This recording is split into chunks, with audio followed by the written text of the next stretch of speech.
and welcome to the Bald and Bloviating podcast. I'm your bald host, Mookie Spitz, and today I will be bloviating with Ivor Bajalo. I had him on my other podcast show, Bald Ambition, a few months ago, and we were talking about the millennial malaise and how Ivor, through his own flexibility, grit, and determination, has made a quite terrific life for himself.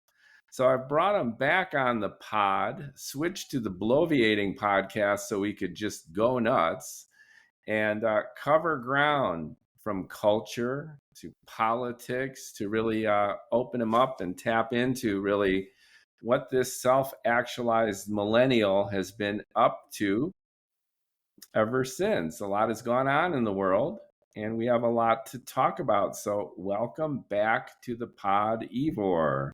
Thank you for inviting me back on. It feels good to be back on a podcast and just getting to speak and having maybe more than two people hear it. Yeah, we actually had a chance to hang out in person in Skokie, Illinois at Hub's Restaurant. So Ivor and I have some common friends. We kind of made the connection online like so many do. And we're from a similar background. I am an Eastern European Hungarian Jew, so we are neighbors. I'll let Ivor talk about his background in a second. But we both spent a lot of time on Chicago's north side, not too far from each other. So although we're maybe a couple generations apart, we've got the Gen Z Zoomer kind of stretching the boundaries there. I'm a boomer cusp Gen Xer. So we do see eye to eye on an amazing number of themes and topics. And once again, we shared the neighborhood only a generation or so apart. So when I was in Chicago, we actually connected and we had a Euro sandwich at the famed eatery, the icon, the milestone of mastication itself, Hub's, the iconic fast food joint. And we had such a great time that, again, I wanted to get Ivor on the pod to share it with everybody. So give a little context. It's almost like we're continuing the conversation over the greasy fries and yummy gyros. Oh, the absolute best. Chicago food cannot be beaten. Can I just make one observation? I lived in New York for about 13 years, and I know that it's the oldest trope in the book that you always love the food that you grew up with. You love the music that you listen to. Yes. And perhaps that's operating here by sheer inertia. But I have to say Chicago food, for the most part, is better than New York City, especially when it comes to the stick to your guts, good old homegrown eats such as the Euro sandwiches, the dipped Italian beefs, the Chicago sausage. That stuff is the real deal. And I would take that over the gastronomic foo-foo dining of Manhattan any day of the week. Oh, I'd have to agree because I actually lived in upstate New York in Albany for 6 years, about 100 miles north. And the pizza in upstate is generally no good unless you have one of those joints that are owned by a first-generation Italian-American who makes it like back home. There were luckily a few of those, which kept me sane. Yeah, and they say that the bagels in the water in New York. I call bullshit on that. What the fuck is in water to make bagels better? Apparently, Viagra. The reason for that is because New York City and the capital region are actually, this might sound surprising for a city we usually associate as being dirty, but actually have one of the cleanest water supplies in the country because theirs actually doesn't even go through waterworks. It's taken from the Catskill watershed in the Catskill Mountains about 70 miles north. So it's very fresh, very clean. Like they've had scientists, test the water and say, this is grade A gold standard water. That is true, but I still call bullshit. If it's grade A, Catskills water, why are the bagels better? Because I guess you need the water to, get the flour, the dough mode, and All right, I'll give New York better bagels, but that's a high price to pay for that is. everything else being worse. Italian beef too is definitely better than cheesesteaks. That's right, the Philly cheesesteaks. So Or uh, yes, so the so how Philly. you feeling? I mean, is the current political climate giving you a bellyache, or are you feeling the wave in a way that could even be hopeful? Well, I do feel with the current political climate, getting a little bit into my own background, I was born in Yugoslavia in 1991. As I was taking my first breath, my country was in its dying breath. In fact, the date I was born, October 8th, 1991, was actually the day Croatia ended a 3-month moratorium on its independence. So literally, I'm being born, Yugoslavia's dying. And within a few months, the nationalist fervor and buildup of militia groups had caused the war to spread into my own native Bosnia, the multi ethnic state. As the Serbs and the Croats tried to carve out their own little ethno state, the Muslims tried to hold on to what they could, but they were poorly armed. My hometown, Sarajevo, was brought under siege by ethnic Serbs in the area. There was much fighting, sniping on the Sarajevo side. They had very few good officers. Mostly mafia bosses became commanders, and all of them ended up dead at some point. Can you give our listeners a little bit of history here? Some of the older ones might remember Bill Clinton. We Yeah, we even made a joke at the time that his blowjobs led to the bombing of Sarajevo. Serbia. The American involvement came late. It was indirect, and by any stretch of the imagination, the situation was dire, Yeah, brutal, and extended for years. And most folks yeah. don't remember or appreciate the severity and brutality of what was going on in your country at that time. That because most of America, at least at that time, was riding high.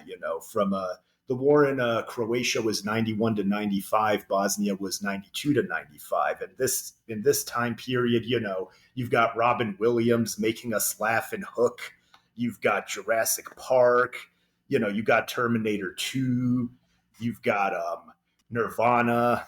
Man, you've just got a whole lot of cool stuff happening. I think most people here couldn't be bothered with what was going on over there. Yeah, absolutely. And again, within the realm of some context that could highlight the arduous circumstances really surrounding your birth, uh, Tito, the dictator of Yugoslavia, who had basically reigned with his own iron fist for decades, had essentially glued together a patchwork quilt of competing and contentious ethnic groups throughout Yugoslavia, of which you had the Serbs, who were usually associated with the Russians ethnically, to a certain extent with language, Religion was the culturally. big connector.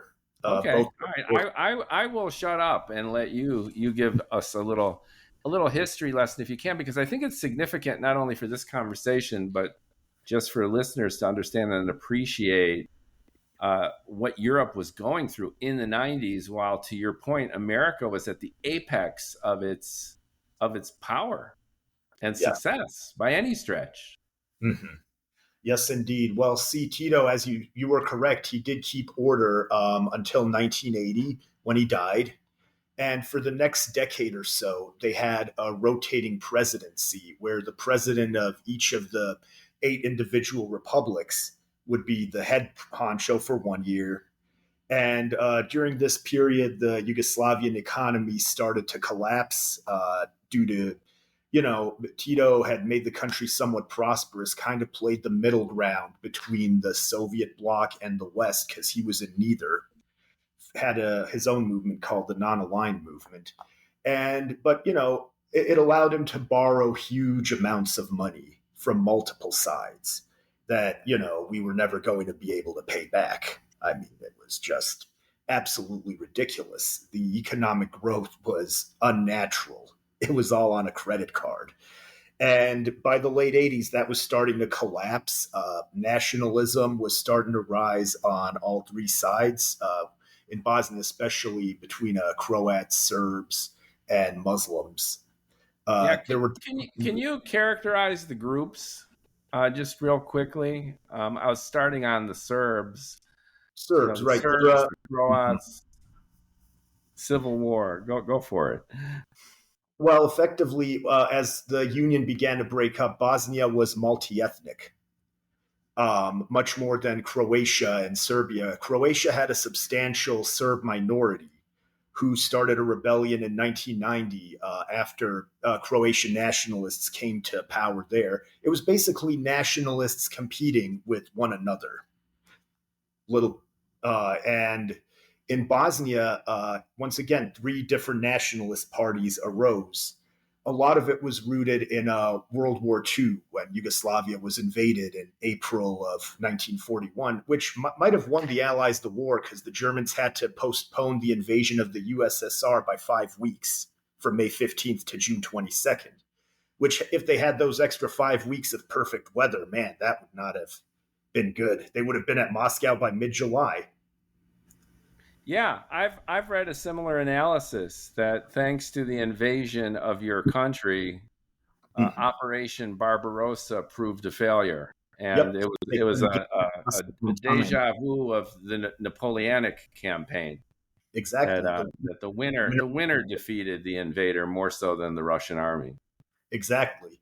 And and so in World War II, you had a lot of from all sides collaborators. The Croats had the Ustasi, and many Muslims were members of that as well. In fact, they had their own SS unit in Bosnia and in Serbia called the Hunjars. This is, for especially Americans who tend to take a binary view of history, good guys and bad guys. You had everything from Vichy France Yep. to the collaborators that you describe. Ukraine had its own contingent of the Troniki men, who were most of the guards at the concentration camps. You usually had 20 to 30 German and Austrian SS, and then about 100 Ukrainians serving as auxiliaries. Yeah. So when we hear Putin decrying that the Ukrainians are Nazis, well, to a large extent, that's propaganda. But even propaganda is grounded in some truth, usually historical. And that was actually a very similar story with Yugoslavia and Serbs in World War II. They had a movement called the Chetniks, which started as a resistance movement to the Germans, but over time, to some extent, would collaborate, to some extent, would resist. But the communist partisans, who were mostly Serbs, but included a few other ethnicities, ultimately won that war. And the nationalists were heavily punished. And but the idea did not die down. It stayed dormant. And then in the 80s, it was just unleashed. Through various actors. And in 1990 in Bosnia, what was crazy was there was the first free election. The communists said, the big bosses in Belgrade said everyone could have free elections. In Croatia, the nationalists won over 90%. The HDZ is the name of their party. And they had a deputy branch in Bosnia. The Serbs had a party called the SDS, the Muslims, the SDA, which means Serbian Democratic Party and the Party of Democratic Action. It sounds very polished. They were very careful to exclude any mention to nationalism in their name because both parties, well, all three actually, wanted to be what I kind of saw coming in this election, a catch-all party. It's like if you're one of those, if you're looking to get a vote somewhere, you got to move a little bit outside of just the people who agree with you. That seems to be something people on the internet don't understand. which I don't understand in a two-party system how you don't understand that. Here, you kind of have to be a catch-all.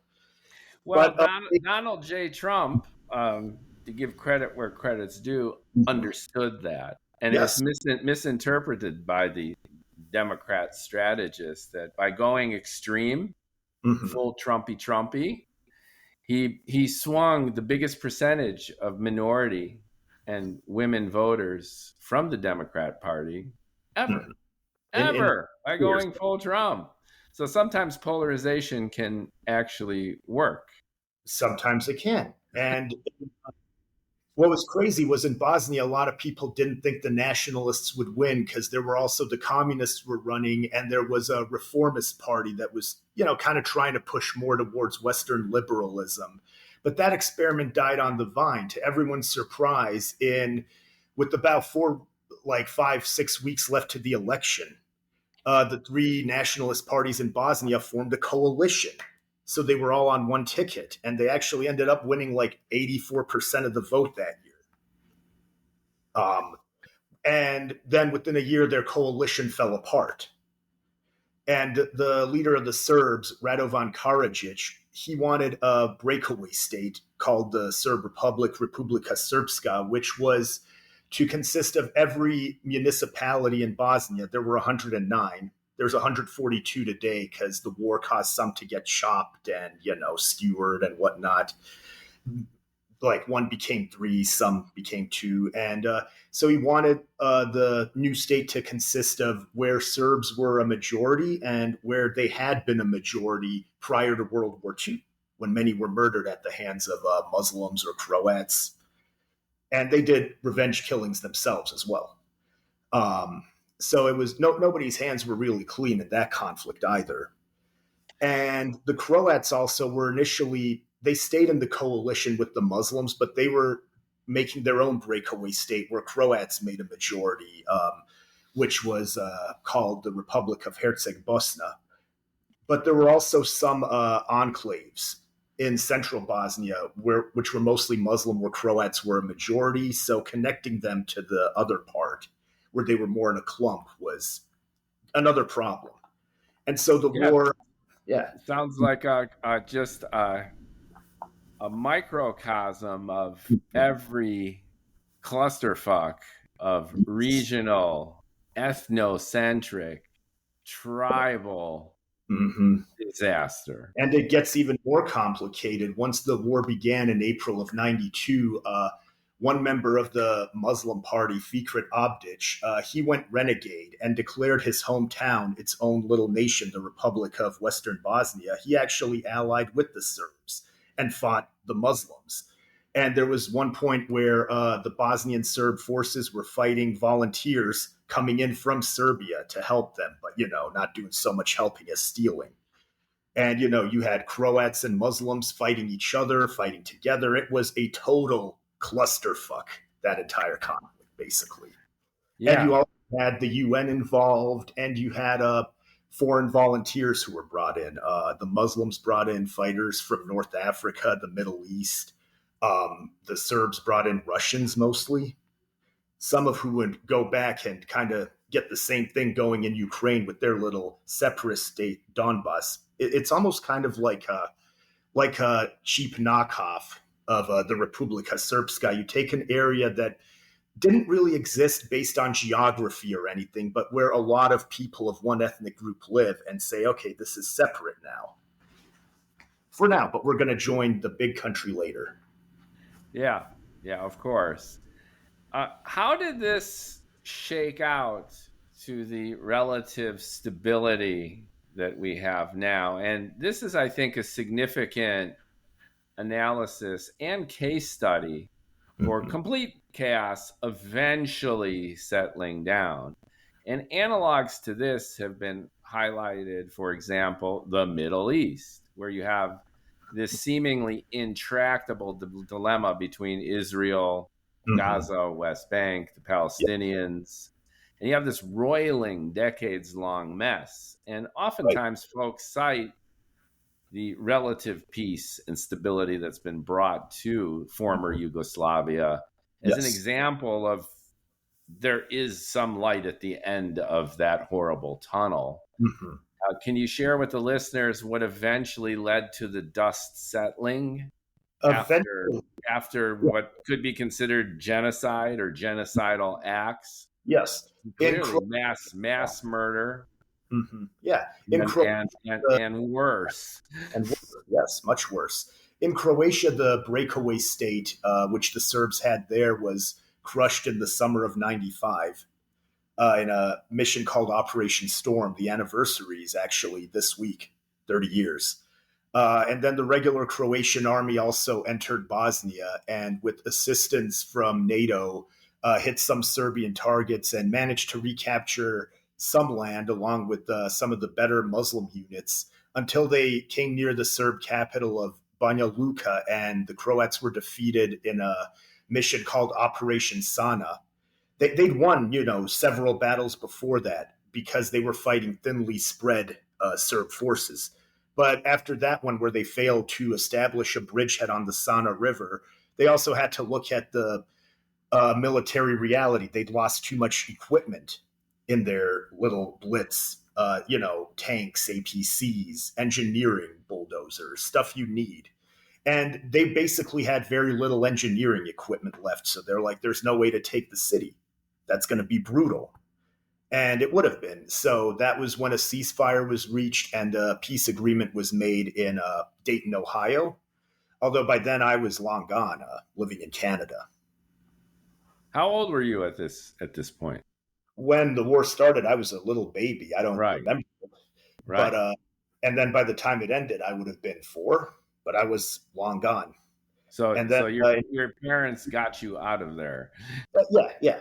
And then in 2000, I came with my mom down to Chicago and lived there most of my life now, except for the All 6 years in New York. We'll get to that in just a second, but I'd love to put a capper on this Yugoslav chaos leading to more or less peace vignette here. How do you think it happened? Was it sheer exhaustion on the part of all the ethnic minorities squabbling I believe so, yeah. killing each other and revenge killing on revenge killing? It reaches the point where people are just enough already. Right. And each side kind of got its thing. Like the Serbs got to keep control of half of Bosnia, and the Croats got their little corner. The Muslims got the least amount of land overall. They got some industrial cities, which is good, and the capital of Sarajevo. And so the country kind of operates as 3 separate entities. It's very complicated. The Serb side has its own president, and so does the other side. It's basically technically got 5 presidents because there's a rotating presidency: 1 Serb, 1 Muslim, 1 Croat, and then each of the 2 entities has a president. So it's kind of like the participation trophy nation because everyone gets a president, and they take 6-month turns being the top president. How strange. Yes. But it does exemplify even some of the problems that we're enduring as a country too. We have this fictional notion, the synthetic notion, map versus territory, that we're a contiguous United States of America. And then down to the zip code, down to the street. Yes. It varies. We have tribes within tribes within tribes. And then you throw all this into the social media madness mix of content acceleration and gripe boosting, and we're kind of at each other's throats too. But when looked at through this lens, it's almost like, wow, it's amazing that this hasn't happened in the United States sooner. Yes, we've done an amazing job of keeping our shit together over the decades, and I think it was probably helped by kicking ass in Europe, not once, but twice. Yes. The American foreign power, I think, has helped more or less solidify the American zeitgeist. But that's wearing thin, and it shows. Everyone's talking about social media blowing us up, but I think a lot of it has to do with we've just exhausted ourselves through pointless wars that we're likely from this point of view, an effort to just keep us homogeneous.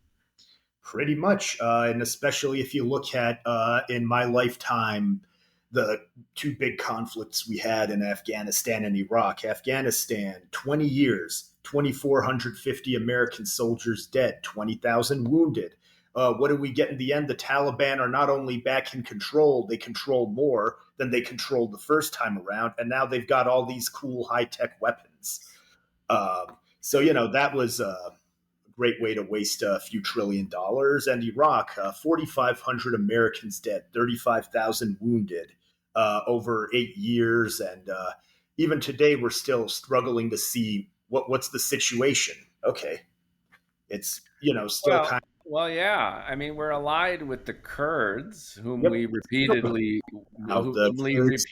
throw to the wolves. And then when Saddam was there, at least there was a balance of power. So the Iranians were marginalized in that sense. And then when we blew up Iraq with no plan, no post-war plan, then basically Iraq became a suburb of Tehran.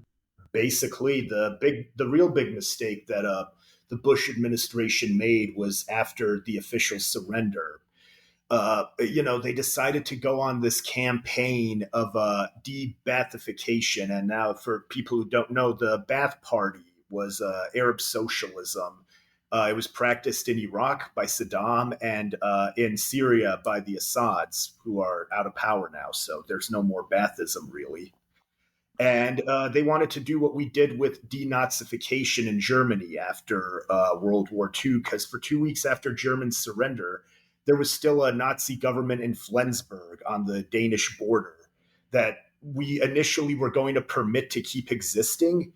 But then I believe Eisenhower said, no, arrest all of them. Like, we denazified down to, small town council members. Anyone associated lost their job. And the problem with Iraq was, in a country like that, government jobs were the best jobs people could get. A lot of people there were not Saddam sycophants. They were just trying to, put bread on the damn table. And so that sort of left that created more chaos. See, the Taliban, actually, when they retook Kabul, they kept the civil service that we had set up intact. Not the governors, but, the people doing the cogs and whatnot. Yeah, and then you have an economy which relies on a single commodity, oil, right? Right. So Germany after World War II, I mean, Germany was a major industrial first world country. Mm-hmm. It flipped Nazi to a large extent because it didn't want to flip communist. Mm-hmm. It really got down to a binary choice like that, which Hitler took advantage of. Yes. But Germany's a full-blown industrial mm-hmm. base with a diversified, economy. Yeah. Iraq wasn't. Yeah. So when you remove the main power center and replace it with complete chaos, surprise! Exactly. I mean, it's stunning in retrospect. So the broader context, historically and strategically, to where we're getting at is you can't just hope for the best when you attack a country hoping that democracy will be self-evident to a population that has known only tribal autocracy for millennia. So how you gonna change that? And the even broader strategy and historical relevance is America's futile post-World War II efforts to stretch itself, right? Yes. To be the world's cop. Kind of, it succeeded in some areas, failed in others, kind of a roll of the dice. I think mostly a fail. Mm-hmm. I mean, I understand when General Stavridis is on the talking head shows and he's waxing poetic about the great American post-World War II vision. Mm-hmm. But I call bullshit really on a lot of that, because if you really look at the at the expense in blood and treasure and even reputation, you can pretty much go through the list, right? Korea ended in stalemate. I It mean, did. South Korea was great to save. It was, but it didn't get saved. What a lot of people miss is it wasn't communist South Korea until the late 80s, early 90s was more of a right wing military dictatorship. It was not as bad as the North, but Yeah, it took a while, right? it, It took a the while for it to evolve. the Yeah. first president they had, Sigmund Rhee, the reason we chose him, to be the leader, even though he turned out to be an autocrat, was he was educated in the U.S. He spoke very good English. He had a huge love of American culture. He liked Clark Gable. He loved baseball. You could talk to him about the Yankees and the Red Sox for hours. And unfortunately, as far as our foreign policy was concerned at that time, there weren't very many Koreans in the United States yet. We didn't have people who could speak it. So, hey, this guy knows English. He knows the culture. He's going to be the leader because we can at least work with him. You got to take what you're given sometimes. Yeah. And then Korea's big evolution happened in the 90s when they had a concerted tripartite pact, if you will, between government and big business Mm-hmm. and the military to just go for it. And in Oh, yeah. only a few short years, they went from a third world country pretty much Mm-hmm. to a bigger GDP than, per average than Mexico. Oh, yeah. So quite an accomplishment, but it took a long time. But if we go It through the was. list, okay, Korea, all right, we did what we had to do. We almost triggered World War III, of course, Thanks but to Nicole. that's a separate story. But then look at the rest. Really, Vietnam, Mm-hmm. I think a cataclysmic mistake. It was a synthetic engagement from the beginning. For the most And part. this argument that we had to really flex our muscles to prevent the domino effect and to keep the Russians and Chinese at bay, I call bullshit on that. And we lost, right? Look at our shenanigans in Central and South America. Mm-hmm. All of them backfiring. Look at our attitude toward Castro in Cuba. If we wouldn't have blockaded them and isolated them, then the Russians never would have had an inroad in the first place. Yep. If 2 weeks after Fidelito gained control, we said, hey, bro, hey, hermano, you won. Let's keep the border open. We love your cigars, and we could send you whatever you need. And okay, tough shit. Do you think the Russians would have been able to pull off what they did? Do you think that all Probably. this would have led to almost annihilating the world under Kennedy? I don't think so. And I know hindsight's 2020, but all of this is part of that attitude, the post World War II American attitude that we need to police the world and that we need to do it largely through force. Right. It's kind of, but in most cases, it just doesn't succeed in the long run, of course, because Yeah. And then to your point, after 9/11, when those towers came down, I knew a lot of people are going to die. Not just the people crushed in the towers, but our reaction to this, our overreaction to this. And sure enough, you just cited the horrific statistics of Afghanistan, Iraq. We learned no lessons. We went for it. And I think we just blew it. To your point, the Taliban are back in Afghanistan with gusto. Iraq is still very chaotic. And Iran has been kicking ass until Israel resurged after October 7th. And Trump 2.0, who's just kind of like house bells, will just bomb them. He got to be a wartime president for one day. For one day. And it's lucky for him, and it's lucky for us. Yes. And say what you will about Trump, sometimes he has this impeccable intuition regarding sleazebags who are probably even worse than he is, which is reading the Iranians better than just a series of administrations who came before. Mm-hmm. I think it's circumstantial now to a large extent just because of Israel's hegemony in the area, right? But I just think Trump read it pretty well, which is they don't have the balls or the wherewithal to retaliate to the extent that they would block the Strait of Hormuz Mhm. and The Navy precipitate for an it either. escalation to the point where we would really have to hammer them. So Mm. sometimes a big stick goes a long way, and I don't know. They're probably aggressively working on their nuke right now because they've got nothing to lose. But what are you gonna do? Oh yeah, and the same with if you look at that with the current war there and the war in Ukraine, I feel we've just seen this has probably been one of the biggest tech jumps in a long, long time, where you saw prolonged war like World War I and World War II and even Vietnam, where technology just got better and better. Like in Vietnam, towards the end, we developed the Weasel rocket. It's an anti-radiation missile, and it's designed to go after surface to air battery. It detects the radiation and then boom, takes out the slow moving device. Yeah, infrared. And Mm. the Ukraine war has completely redefined warfare, I think, from two fronts. The first is drone warfare, the Mhm. power of autonomous vehicles, Yes. right? You Mm-hmm. got guys like playing video games. They have little like, Xbox controllers and they're You, blowing up they're Russian standard in tanks. the military, actually.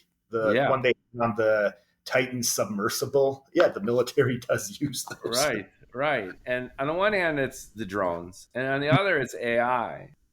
And the two are kind of inexorably connected anyway. So we have a 950 billion dollar defense budget now with the big beautiful bill passed, and I hope that the DoD understands that the old way of doing war is pretty much toast. Yes, A they should.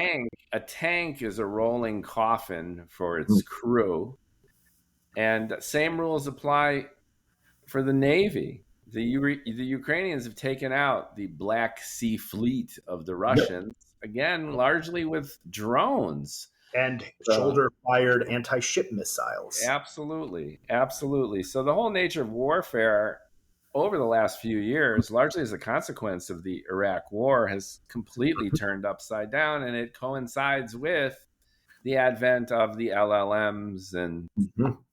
And if you, OpenAI yeah, and the slurry of the machines, the oh yeah, AI. that ship, the Moskva, the Ukrainians sank the cruiser. One guy with a shoulder held anti ship missile sinks a huge, powerful ship. And of course, the sailors on board had no idea what to do because no sailor is really expecting. We always figured the day of naval battles is over. And it's a Right. constant Navy, too. So they probably don't have the same training as the US Navy, where, from day one at boot camp, you learn how to keep your ship from sinking.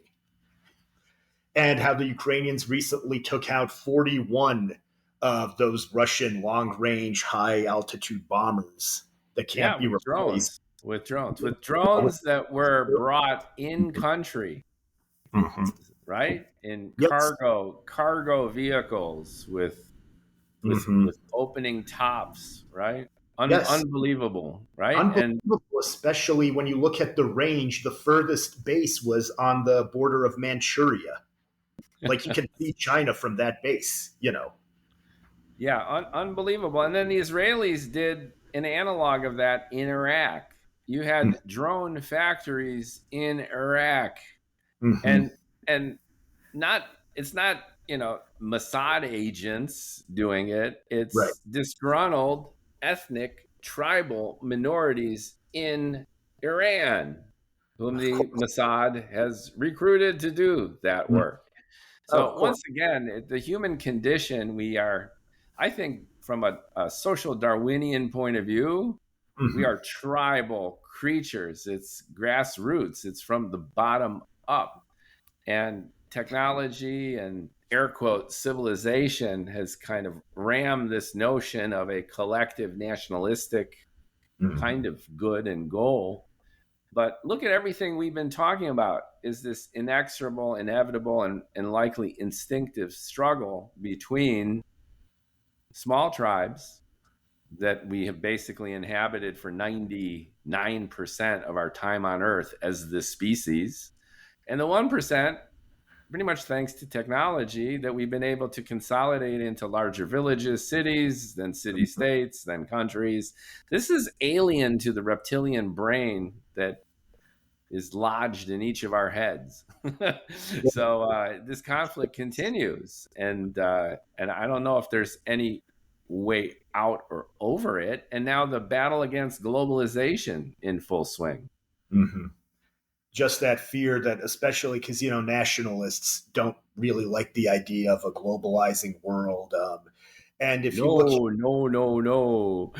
if you look at, especially, I come from a very nationalist culture.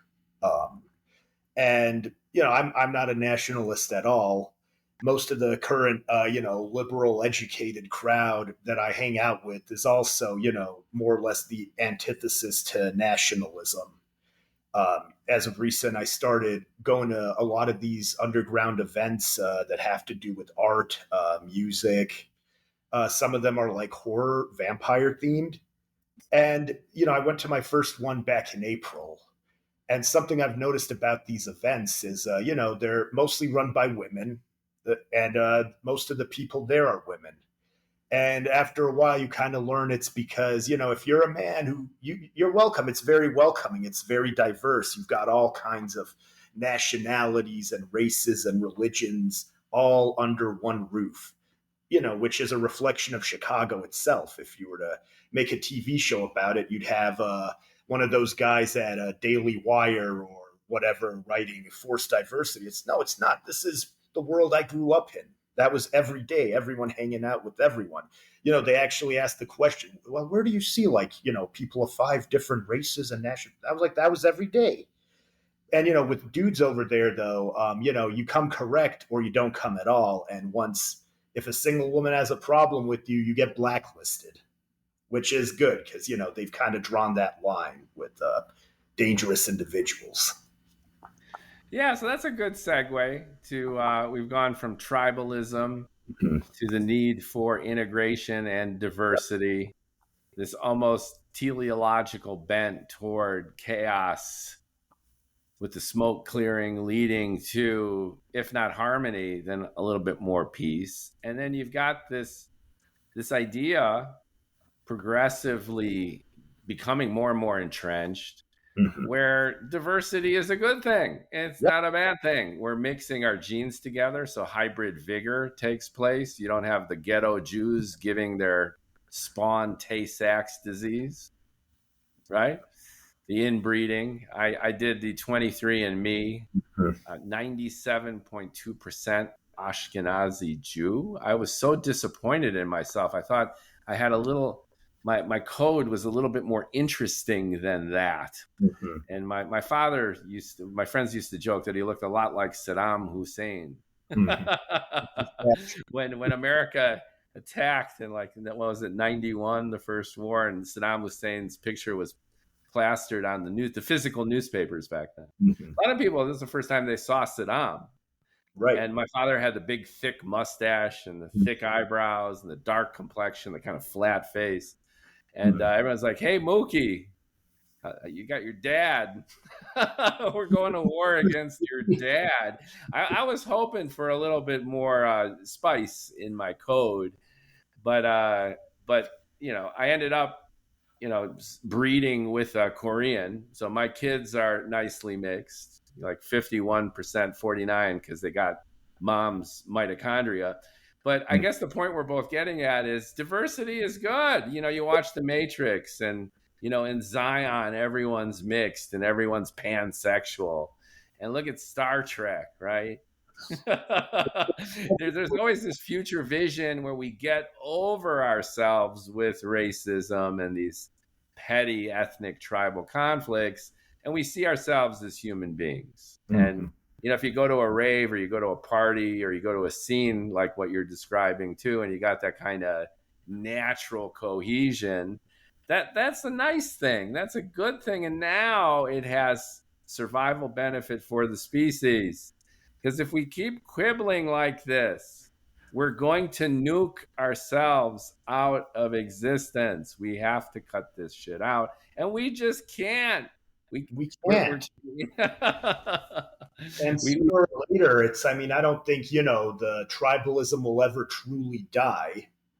yeah. If we could just channel it better, let's some kind of Yes, catharsis, right? Like sports is which pretty makes good for it that. more marginal, Yeah, Don't tribal world get too serious. And I kind of do understand where where that's coming from to some extent, and especially since the recent election, the growing polarization and how it all goes. And I think we were speaking over Messenger once where I showed you, without showing any dudes' names because I'm not petty, a bunch of individual friends of mine who lean a little more right and are a little more close-minded, trying to get them out of it. I was like, would you like to go to this one event?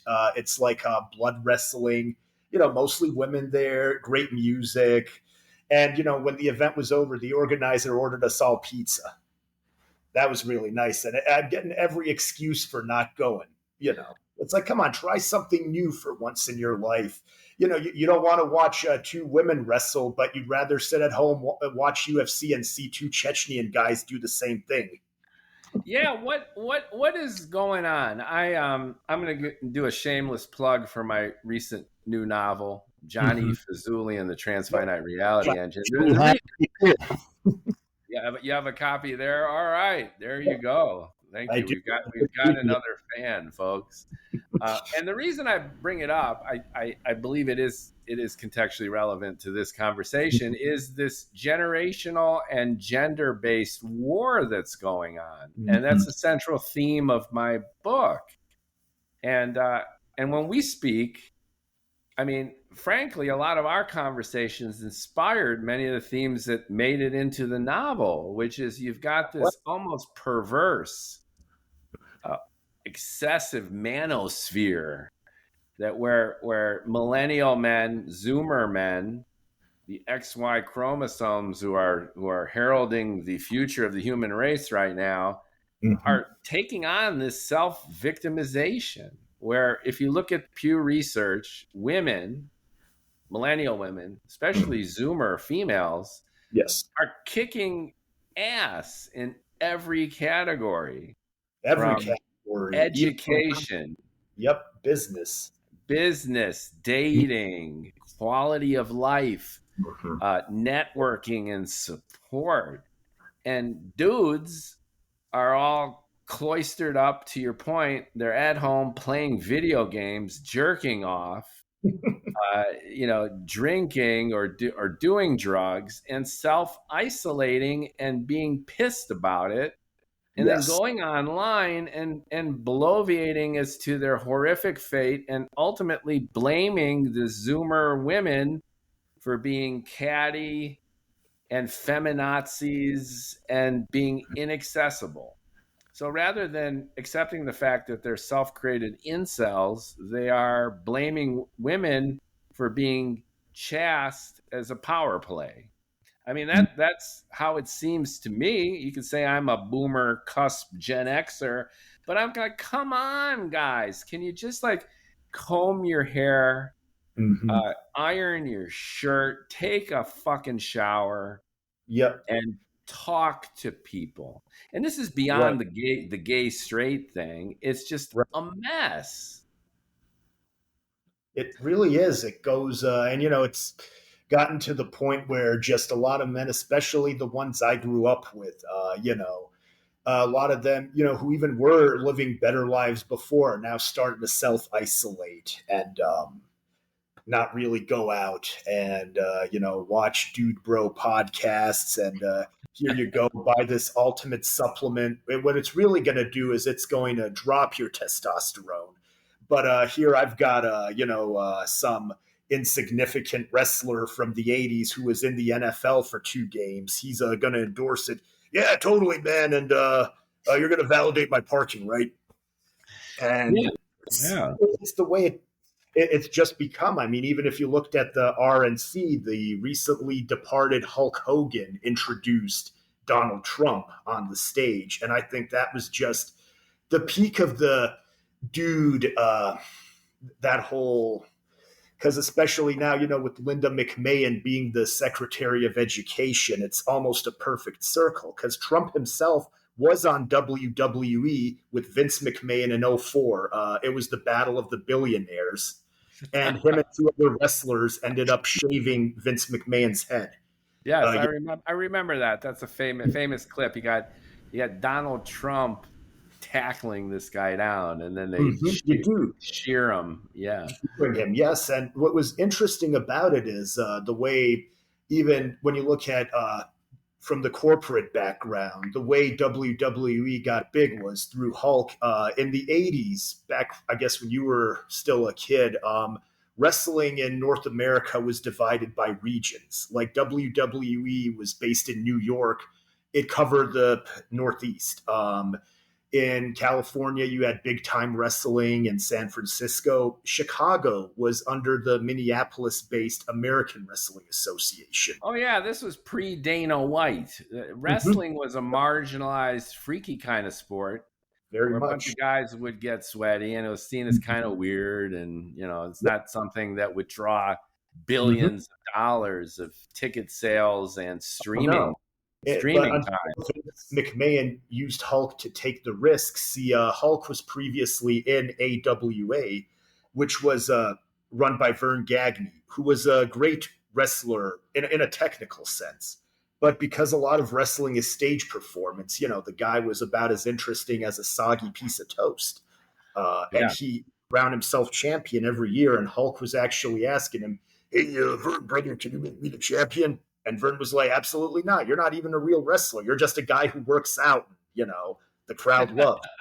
And then Vince McMahon actually offered him, he said, "Here, Hulk, if you come over to me, I'll let you be the champion." And he actually took a huge risk. Vince took out a bunch of loans, mortgaged every property he owned so that he could fund the first ever WrestleMania, which went national in '85. It was on a Saturday, and it was at 3:00 in the afternoon, and it lasted 2.5 hours. Because even if you mortgage everything, that's about the best amount of airtime you're going to get nationally, even by 1985 dollars.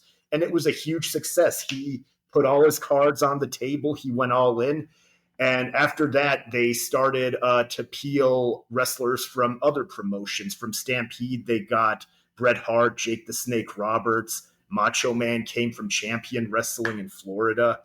And, that kind of launched that helped launch, coupled with the action movies of the era with Stallone and Jean-Claude Van Damme and Arnold and Jesse Ventura, the last two who eventually became governors.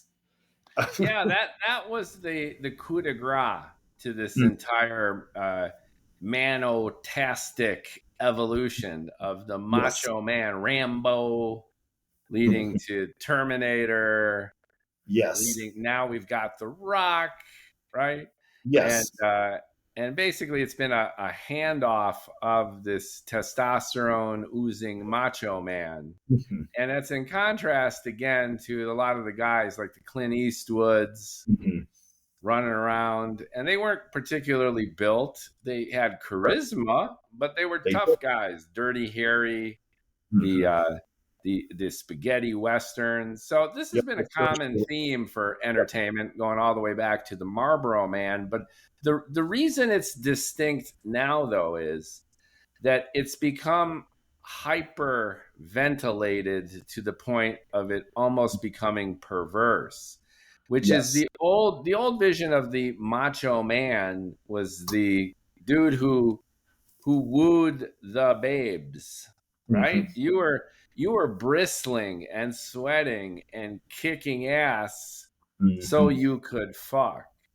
But the new vision of this hyper macho man is this self-defeating victim where you're spending more time with this nouveau Nietzschean bullshit than you are actually succeeding in the real world.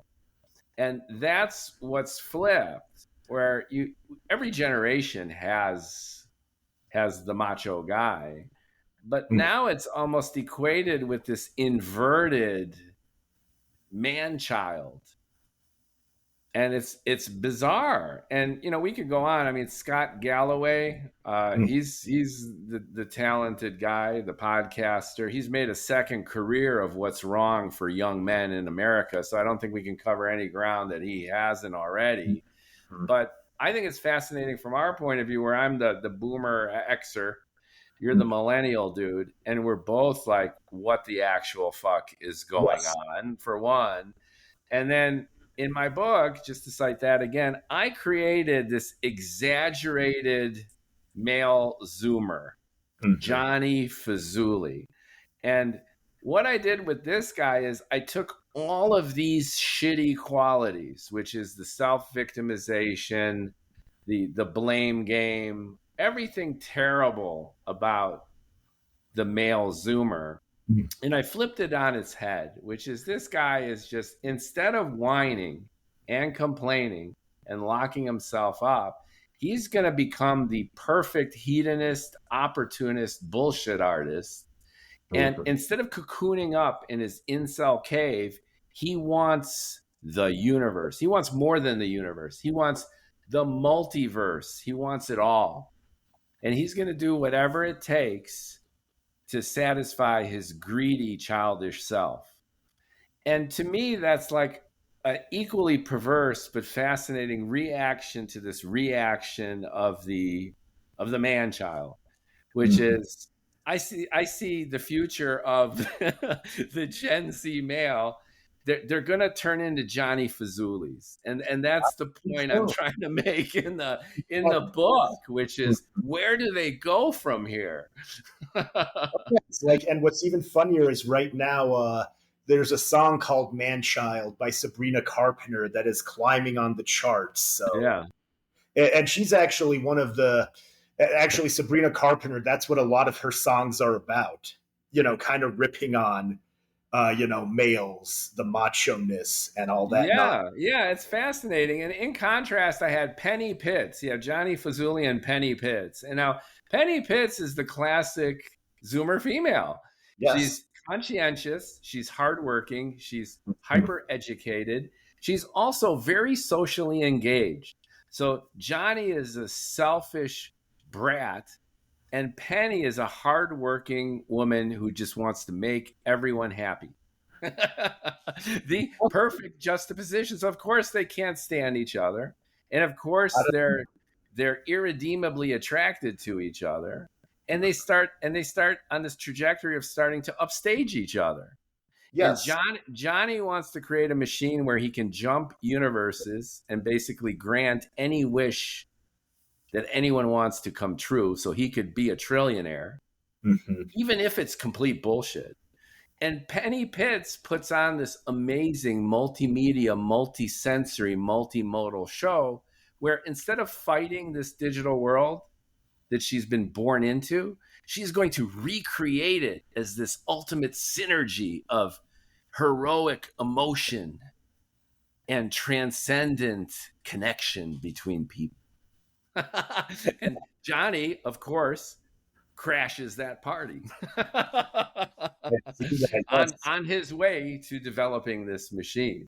So I see it as like, I know it's a huge disaster for young people, but there is a way out. And I think if young people just focused on their strengths and not worried so much about their weaknesses and spend less time pitting themselves or anyone else and just take advantage of this amazing fucking world that they were born into, I think all of us would be better off. Oh yeah, I have to agree with that. And also, you reminded me of a convo we once had, because we went to high school in competing schools, Niles West and Niles North. Yeah, a generation or two apart, right? Yeah, right. I think you graduated a couple grades before me. Yeah, and I don't know how it was in your day, and I guess you still had Niles East at that time before it became They closed Niles East when I was a sophomore. So I think that's how you can date me. Yep. In terms of localizing my chronological trajectory into boomerhood. All the John Waters teen movies were filmed. Exactly. Yeah. So I am a 1982 grad from Niles North High School, Hanukkah High School in Skokie, Illinois. That's my pet. Vikings. That's my pedigree. Yeah. Yes, indeed. Well, we were the Indians when you went there, but they changed that a year or two before I came. Yeah, and we were the Vikings, right? I think the Yep, Niles North Vikings. Vikings. I don't Yeah. think any Norwegian people take umbrage to that. But you're not in the thick of it, but you've got a more visceral view on this, and you've got friends who are enduring their own kaleidoscopically myopic bullshit. Yes, So, and so that's why I when you mentioned. talk to your friends, I mean, on the one hand, what's propelling them into the cave, and on the other, what do you think really could get them the fuck out? Because just in my book, what I'm trying to do almost as an inspiration is, my message is just go ape shit, which is Yes, just let it out. If you're a female Zoomer and you feel oppressed by men who are pissed off, self-victimizing themselves and treating you like shit, just fuck it, do your thing, succeed, and keep your fingers crossed that you're going to find someone good. And then if you're a dude, take your head out of your ass and just go nuts. Go for it. Just try it. And even if you're going to be propelled headlong into your arch nemesis, who's the Zoomer female who's been kicking your ass all along, at least you got some of the mojo going. Get some Fazuli going on, right? let it Right? go. Yeah, You might not be able to rule all of reality, but at least rule your own fucking life. indeed, and that's why I was mentioning our former alma mater, because with all the tutoring they had and the really well-paid teachers and everything in regard to that, a kid living like in a mansion across from Old Orchard Mall had the same opportunity as a kid living on, I guess, would you say Bronx Avenue was the worst part of that part of Skokie? Maybe. Yeah. And I actually come from both. I come from East Prairie Road, which had all the liquor stores on the other side because Evanston was dry at the time. So I used to just try to fall asleep to drag racers going up and down the street, bottles breaking, Yep. people rumbling on my street. That's how I grew up. And Oh, then we moved around that time, or a little bit after the high school time, which I was going to go to Evanston Township. I ended up going to Niles North. mhm. And so I've experienced both sides of the train tracks, if you will, of that neighborhood. That's And amazing. and Too. and part of me misses the rough and tumble. You know what I mean? I felt gentrified and bored and depressed. I'm In the very good. environment that you're describing. Oh yeah.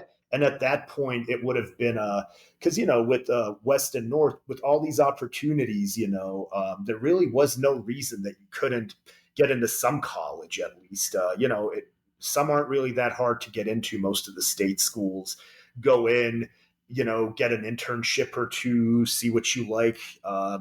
Afterwards, move on up. It's wasn't that difficult. I'd say we had the closest you would have to, what like one of those podcasters like Adam Carolla would try to say is a level playing field would probably be Niles, Evanston, New Trier townships of Chicago. For people who don't know, those are 3 townships north of the city, high income, very good education, and very equal opportunity because, you'll have a very poor kid going to school with a very rich kid. Yeah. And the output are a bunch of incels. so what the fuck happened? I mean, you've got this idyllic kind of setting, which is an incel factory on the XY chromosome side. And then Exactly. the women have taken full advantage of all the privilege All and of it. all the resources, Mm-hmm. and they've gone full throttle with that stuff. Yep. And the men feel dusted behind and they ostensibly had the same opportunities. And I call bullshit on women getting more privilege than men. I think that that's an excuse. I'm It like, is. get the fuck out of here. That the reason that you're cooped up Mm-hmm. in your studio apartment jerking off to Call of Duty and smoking weed all day is because the chicks in your class got favored treatment. Is that it? Is that why Jordan Peterson is as popular as he is? Is That's that the modus operandi here, that white men have been discriminated against to the point where yeah, they've imploded emotionally? I mean, seriously? it's like, are you ready to watch a 30-minute video about society no longer revolving around me as a demographic? It's ridiculous. I mean, I mean, so and basically you're just so you're used to being the cream of the crop of a patriarchal, yes. sexist, misogynist, racist society. Mm. And now you've been dethroned.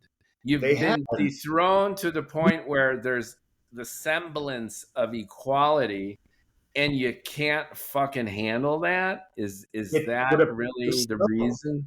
It would appear so because see, the way it just happens to be is it's like a lot of them want to go back to the 50s because if you look at the 50s, why were women, not doing what they're doing now? Well, it's the exact same reason that basketball teams were mostly white in the 50s. You had a very unfair power structure that was only allowing what was likely mediocre talent in. Yeah, yeah. Yeah, and that's why I introduced the scientist who works on the transfinite reality engine in my sci-fi book is a non-binary person of color. All right? And this choice was clearly executed with an approach, with a plan. And what I tried to do was illustrate how someone who is completely disenfranchised from birth Mm-hmm. in this environment managed to flourish to Mm-hmm. the point where she is in a Midwestern university specializing in research in quantum physics, right? She's a genius. In addition to being non binary, African American, she's a genius. She's not even a she, she's a they. Okay. So I dialed up everything about the disenfranchised minority, the, the, the center of the woke storm I put into this character. And she gets an email from this Zoomer moron hustler, which is come join me. I'm doing research in quantum teleportation. I need an expert, and I promise you a lab. So what does she do? She goes for it. And why does she go for it? Over at this Midwestern woke school where she's treated like gold, right? Mm-hmm. She's nonetheless restricted. She can't do the research that she wants because she needs to placate the powers that be. And she hates being treated like a fucking victim. And she hates the feeling that she has accomplished what she's accomplished because everyone felt that she needed to be propped up because of her identity. So Mm-hmm. she is so pissed off by this whole woke backlash to the backlash that she Mm-hmm. takes advantage of the backlash to the backlash of the current administration and teams up with this Zoomer male dickhead. And I think that that's a great way of illustrating exactly what we're talking about, which is it's complete mayhem now. It makes no sense to the point where, right? The minorities who ostensibly so much was designed to protect and empower are Mm-hmm. also pissed off. Look who Yeah. ended up voting for Trump, to the point we made earlier, right?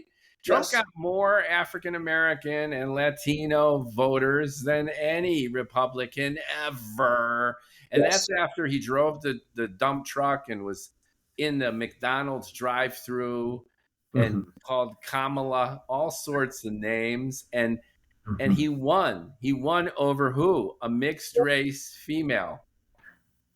Come on, America. No, that What does is kind of show going you on? which it has gotten to, where it's very much, and, trying to be frank with certain people. They just don't want to listen. It's like, somebody Right.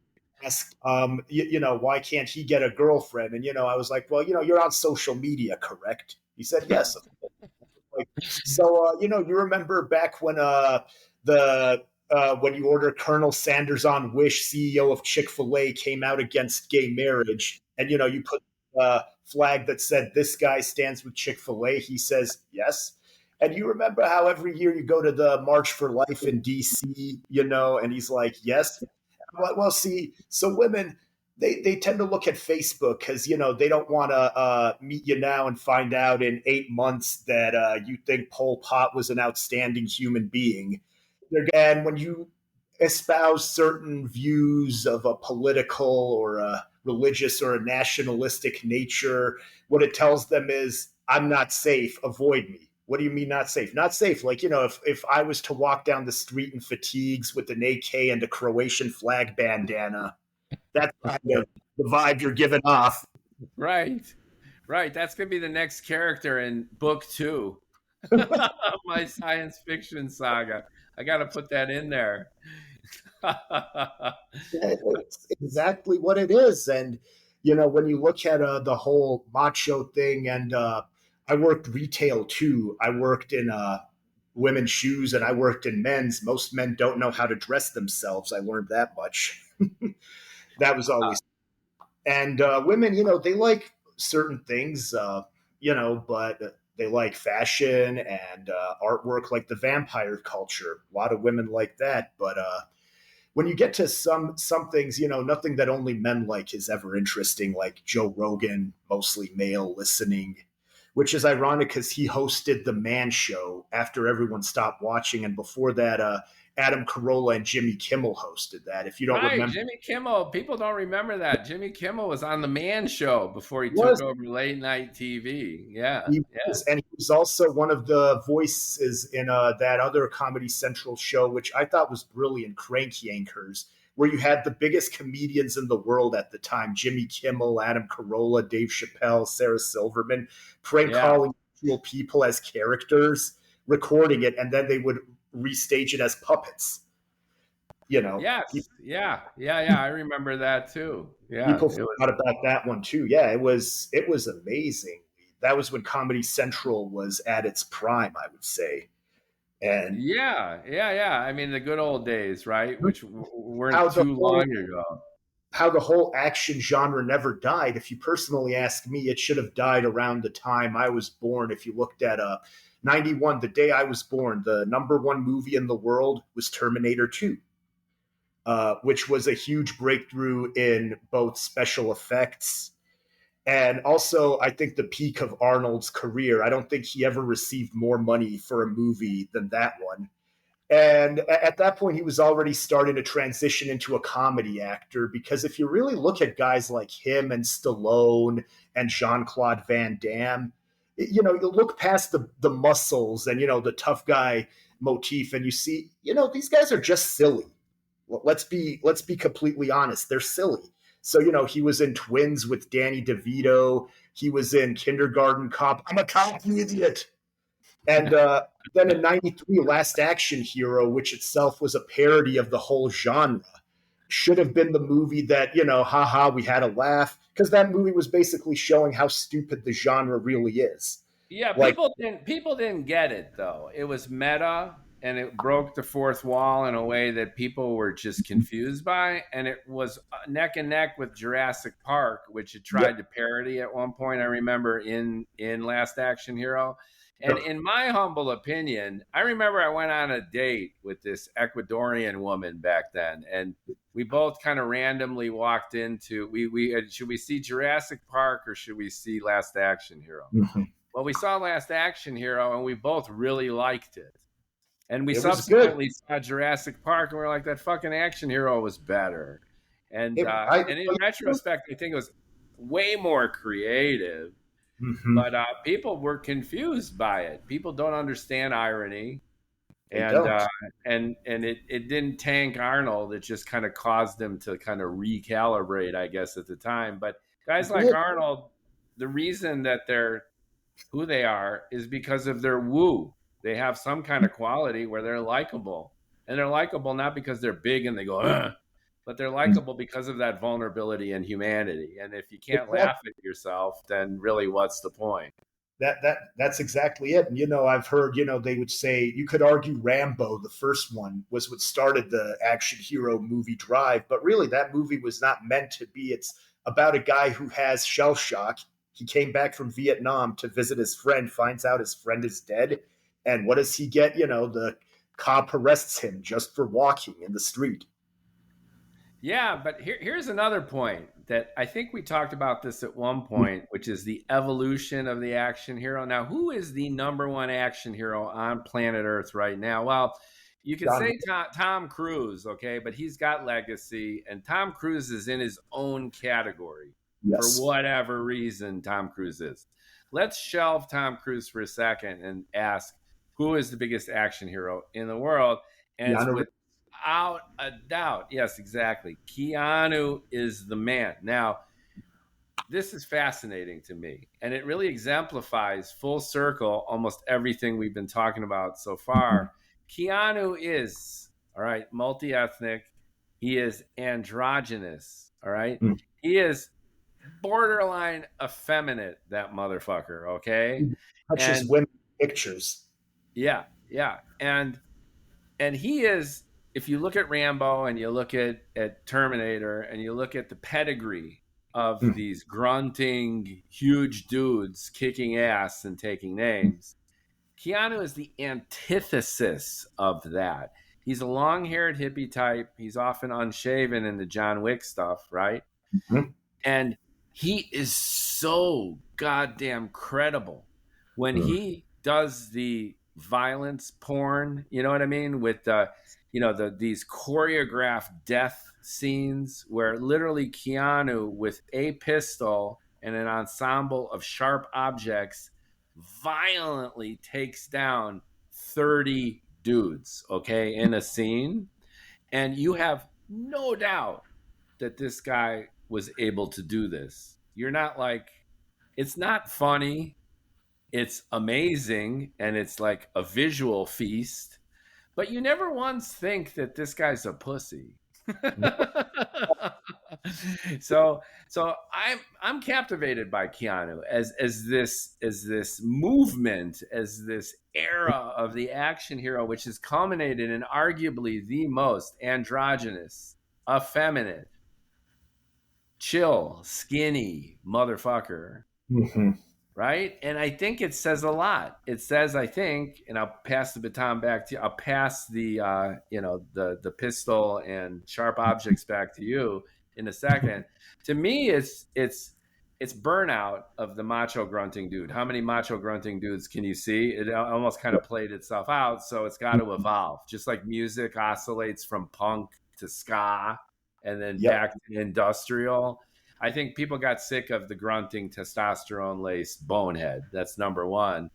And number two, it's what we've been talking about, which is this self-victimized male who's locked up playing video games. He's pasty white. He's skinny.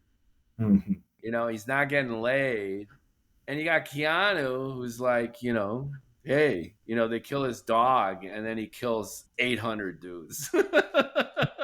That other actor today, who I'd say is maybe the second biggest action star, Pedro Pascal, who's also similar rules apply there. Two very wholesome guys, who've never been caught up in any sort of a scandal, and then you got Arnold with his illegitimate kid, and who knows what else, and Jean-Claude Van Damme's got his own problems. Yeah, I dance. Yeah, you dance here. Into the jail cell. It's just kind of, when you look at all of that, it's a huge evolution forward. But what makes it more ironic is Keanu's breakthrough film, well, I guess you could say was Speed, but The Matrix was what cemented him as an actor who would be up there, with the likes of Peter Fonda and Henry Fonda and whatnot. Was, you got the red pill, which a lot of the dude bro right uses, even though it's Keanu, who's a very affectionate man, and the directors and writers of The Matrix are trans. So the Yeah, irony. they did the full switcheroo. The Wachowski brothers became the Wachowski sisters. Did. By the fourth or fifth Matrix. I mean, they fucked up their own franchise. That's just my opinion. They took all the drama out of it. They just laced it with backstory and pointless dialogue, and they lost the through line of the first Matrix. Was awesome because the audience, you watching this, had no real idea what was going on. You were on the edge of your seat because you're trying to figure it out.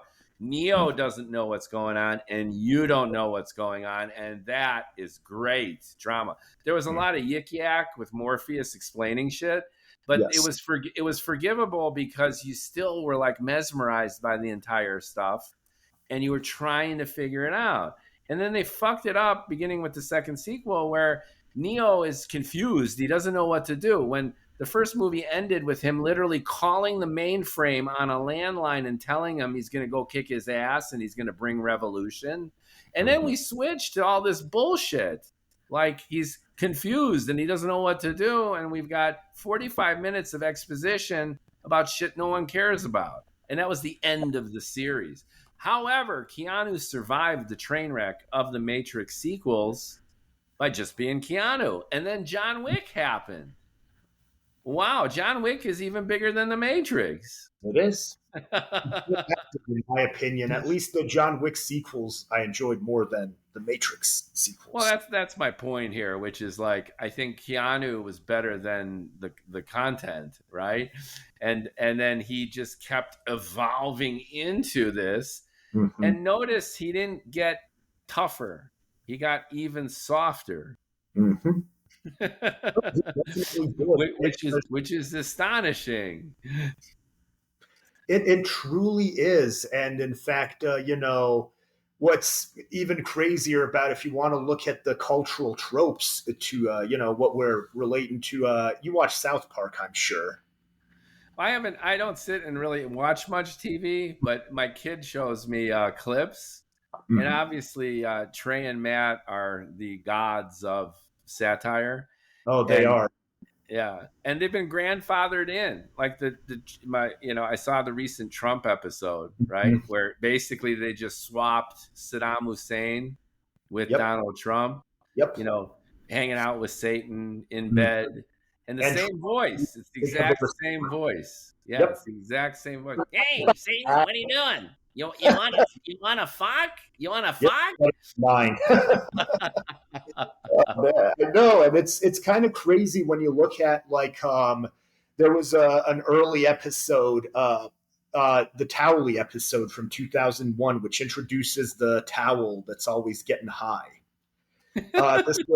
This came out a few weeks before 9/11 and several weeks before the release of the Xbox and the GameCube. The PS2 was out, and they have what's it called? A game system called the Okama Game Sphere that gets stolen. And it's like the boys are risking life and limb. And this is when high-tech 3D gaming was in its infancy. South Park was able to foresee what was going to happen. Or a few years later in the World of Warcraft episode, before they'd even released a single expansion pack, it was showing, because Warcraft was the game that really was the point of no return, kind of like when you look at the comet that killed the dinosaurs, because that was the first MMORPG where you can't actually beat the game.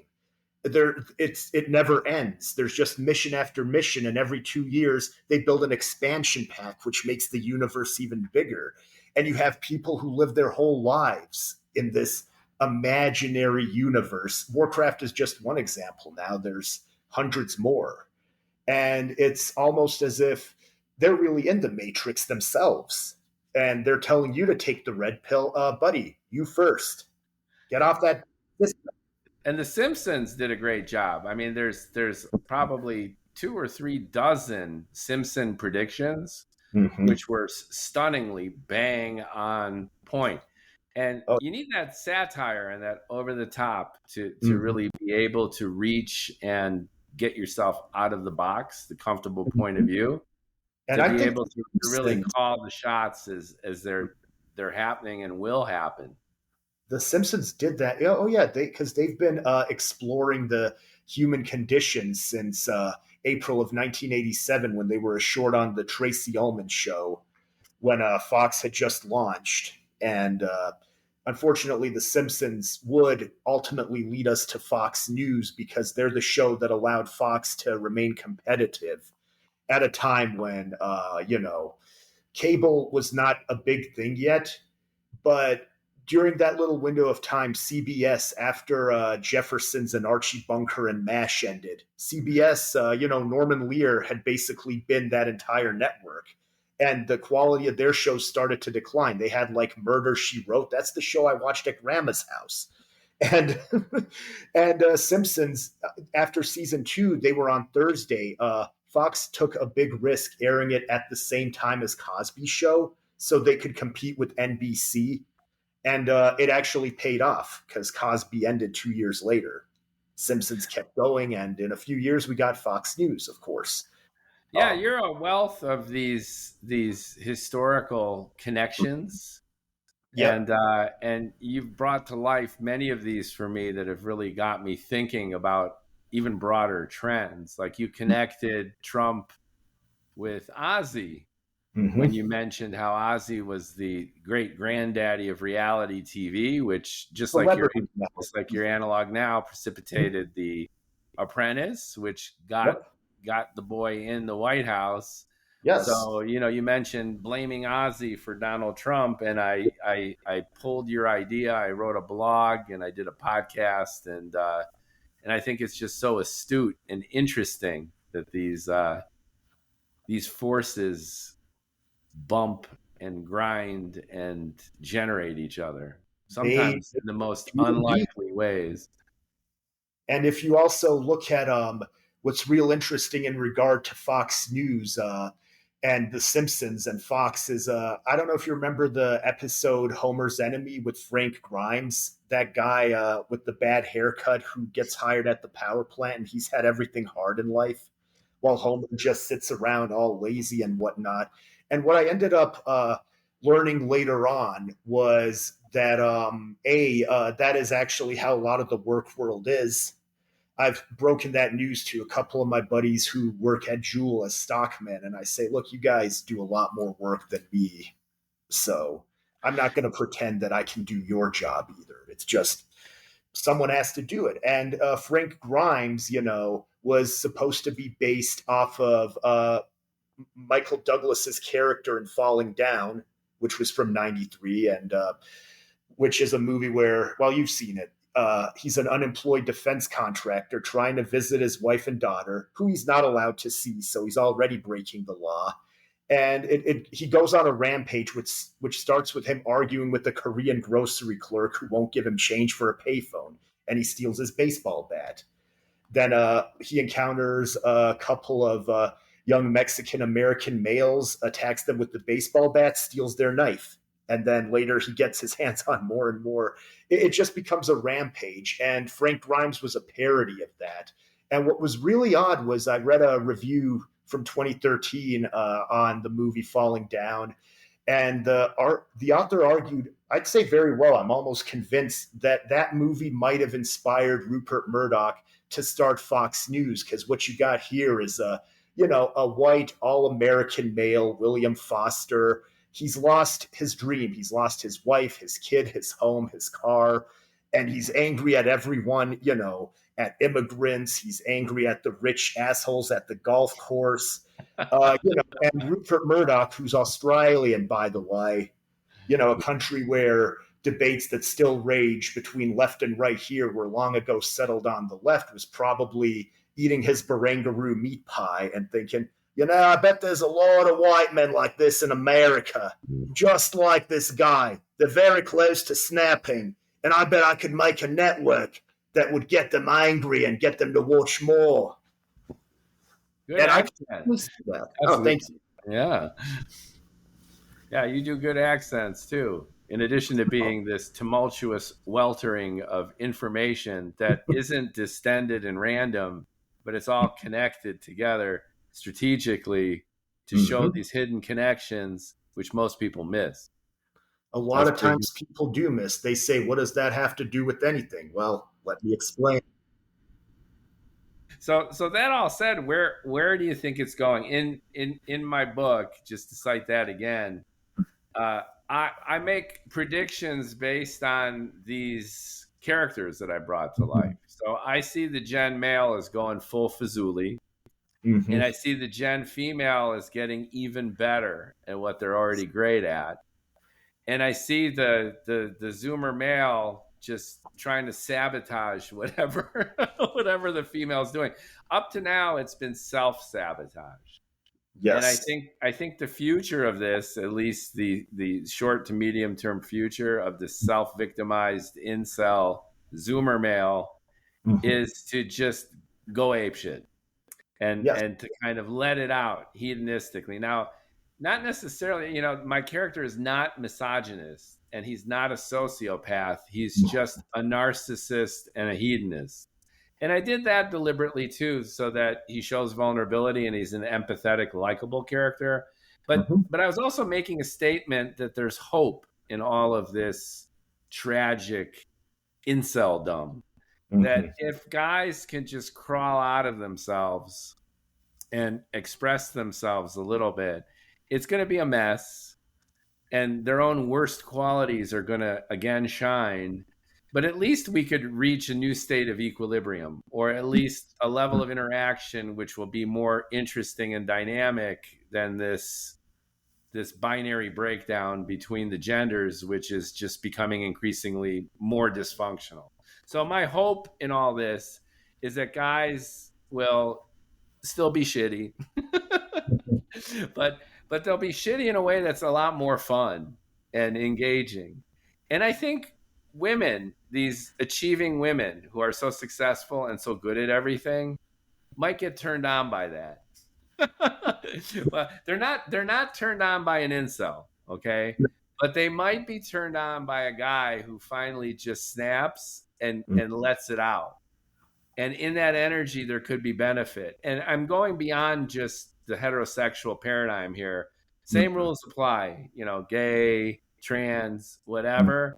It's the dynamism between lovers. Like my series is called The Lover's Guide to the Infiniverse, and the point I'm trying to get at is you need this dynamic tension between people who are affectionate about each other.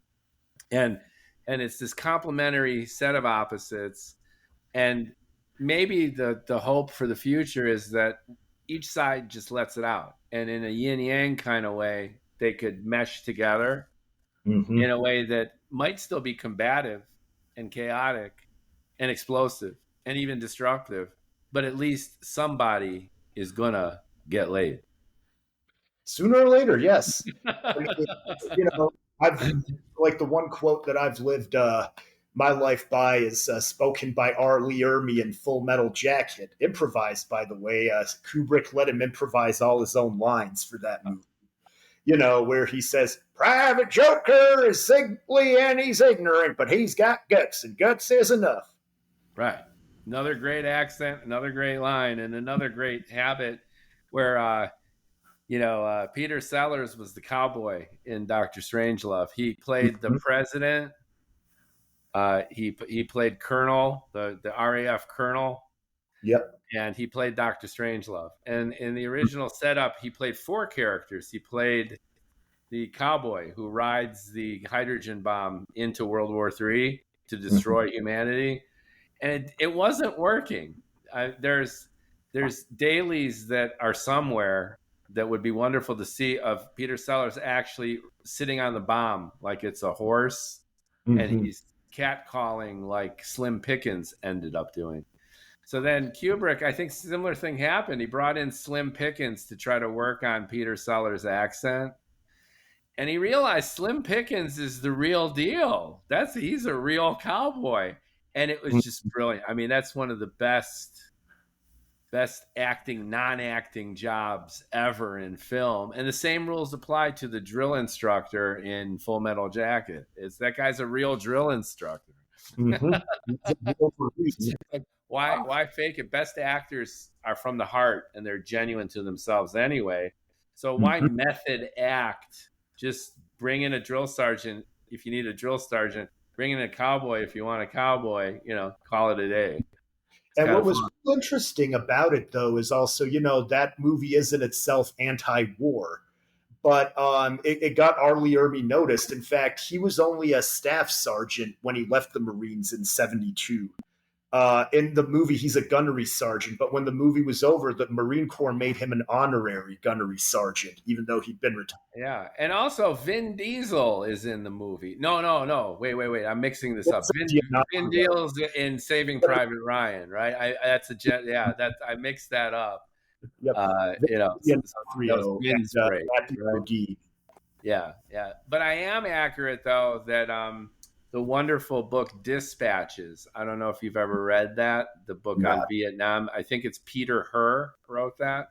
That is arguably one of the best, not only one of the best war books, but it's one of the best books. I pretty much almost put that in my top 10 of some of the best books. Are Dispatches by Herr, Herr.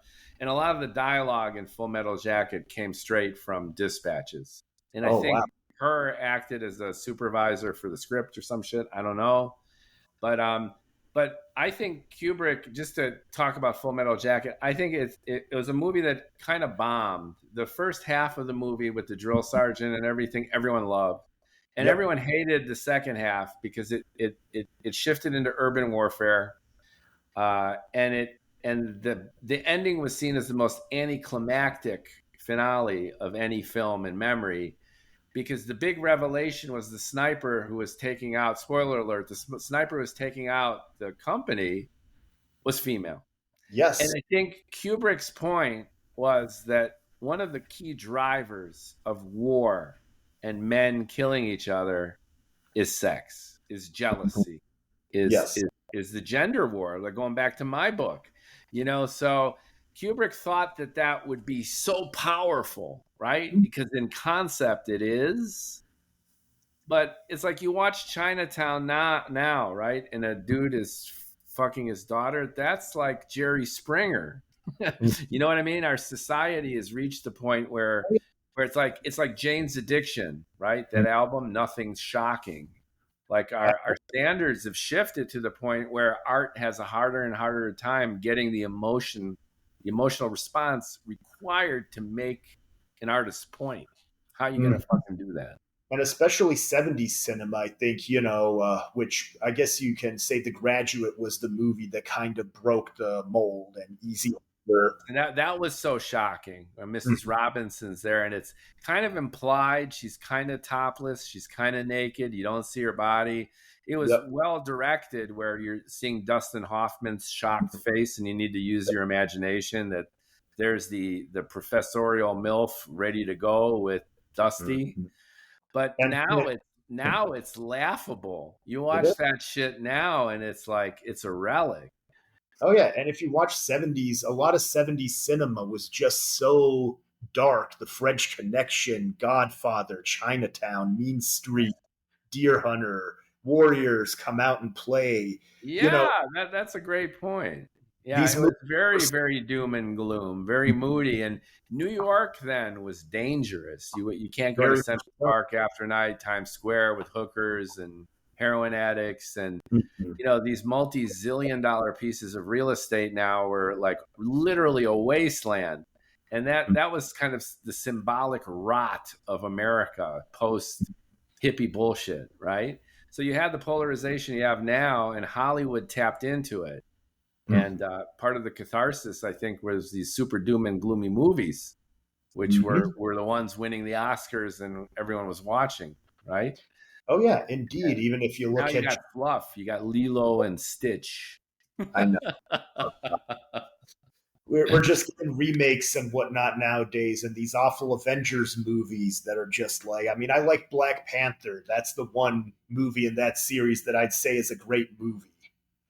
Yeah, because it flipped the whole model on its head again, and it did in a way where it was kind of political, but it was implicit, and it was Mhm. having fun with itself, and it didn't take itself too seriously, at least the first one. So I think that was magnificent, and so many of these superhero movies, I mean, you could kind of shit on the whole genre, but I think Mhm. that's wrong. Some of them are absolute masterpieces of storytelling and filmmaking. The first Captain America, one of the most gorgeous films ever shot from an art direction point of view. And again, the trajectory of the superhero, the superhero origin story, as a classic, almost Grecian arc. The regular man overcoming the obstacles and then becoming the overman. It's pretty much Nietzschean, right? You can't go wrong. Act 1, 2, 3. Act 1, he's the normal dude. Act 2, he gets his ass kicked. Act 3, he transforms. The first Iron Man, I think, is classic. The second Spider-Man is awesome. For Mhm. some reason that came together really, really well. And there's a handful of these that are just great, great films. And they're iconic in the sense too, where everything is a superlative in American life. We're always over the top. And that's why you can never ever make a good Superman movie. Why? Because the motherfucker has only one cliched MacGuffin vulnerability, and that's his fucking kryptonite. Right. That's a boring superhero. It kind of is, I mean, you got to admit that. And, like they ask, why is Batman objectively better than Superman? Well, because he's a regular human. He is capable and, he's emotional. He has his own inner demons. Yeah. So, vulnerability is good. And, just referring to my book again, just because it's top of mind, because I just finished it. And I gave it to you for a read. And if anyone's listening, I'll leave it in the descriptor notes. But as an author, I've been grappling with all of this stuff. So the generational battle between the sexes and Mhm. between the generations. So the conflict between the Zoomers and the Boomers, that's a Mhm. key theme. Conflict between the Zoomer male and female, that's a key theme. And Mhm. this whole idea of what do we want in America? You can appreciate this being an emigre. Like, we started this conversation where you were describing the horrific conditions of tribal, ethnocentric civil war. All right. Mhm. You had mass murder, you had mass torture, you had a host of epic atrocities, medieval atrocities that were taking place in Europe in the 1990s. And then you grew up with that, and now you're here in America. And Mhm. folks who grow up in America, who live in America, we are taking the smallest gripes and we are Yes. escalating them and accelerating them to the point where we have such a sense of entitlement. We are such spoiled, shitty brats where we're living so fucking well, even with this income disparity and inequality. And we make such a big fucking deal out of everything that people are saying we are now at the brink of civil war, where we're eating better, better educated, healthier than any generation in all of human history. An Egyptian pharaoh, if you could teleport him, right, from suntanning in front of the Sphinx in Mhm. fucking 1200 BC to a Ralph's supermarket. What are the supermarkets in Chicago now? Little What's a Mariana, shitty supermarket in Chicago? a shitty supermarket in Yeah, Chicago. like an Aldi, or do they still have Aldis Yeah, they in still have Aldi, but they've somewhat improved in recent all years. right, all right. So anyway, I'm just saying that you take, the paragon of wealth and power in the ancient Yes. world, and you throw them into an American suburban supermarket, they Mhm. would simultaneously get a boner and shit their pants. The amount of food and luxury that we can indulge in, and yet we are lonely, we are sad, we are hyper medicated, we're on the brink of civil war. And So to me, this seems like such a paradox and such a contradiction, and it's so evident. And maybe we are this way because we're such entitled brats, and It, because we take all of this great shit for granted. My parents were Holocaust survivors, right? yes, The fact that I'm even here bloviating is such an unlikely set of circumstances. Their survival was such a crapshoot and very, very low probability. And then here I'm sitting. So I have a sense of appreciation, and I try to find happiness in even the basic stuff. But I find my countrymen severely lacking it. So the book.